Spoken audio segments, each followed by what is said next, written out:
বর্তমান জেলার কালনার বেঙ্গল কিং এর সাথে কম্পিটিশন করে হেরে গিয়ে বেঙ্গল কিং এর অপারেটরের পায়ের নিচে শুয়ে পড়লি। এবারে তোদের মাইকের চাঁদা উঠবে তো?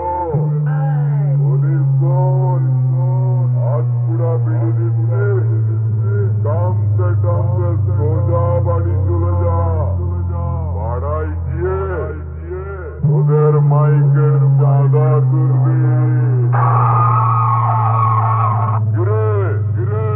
পূর্ব বর্ধমান জেলার কালনার বেঙ্গল কিং এর সাথে কম্পিটিশন করার আগে অনেক তো শুনেছিস ছাগলের ডাক আর বাঘের গর্জন। আমার সাথে কম্পিটিশন করে হেরে গেলি তো?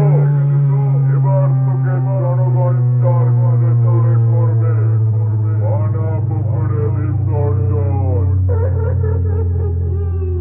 তাহলে আমার সাথে কম্পিটিশন করার আগে পার্টির সামনে খুব তো বড় বড় লেকচার ছেড়েছিলিস। মশা মারতে পারে না বলে কিনা আবার হাসি মারবো, বাঘ মারবো। কালনার বেঙ্গল কিং এর সাথে কম্পিটিশন করে হেরে গেছে। যা বাড়ি গিয়ে বউয়ের মাথার উপর মার্গে যা ভাগ চালা। ওদের সব চালাকে কম্পিটিশন ময়দানে হারিয়ে করলাম তো উপকার, আমরাই করলাম বাজিমাত। আমাদের জানতে বাকি নেই রে ওদের কতটা অকাত দেখাচ্ছে। ভাগ শালা।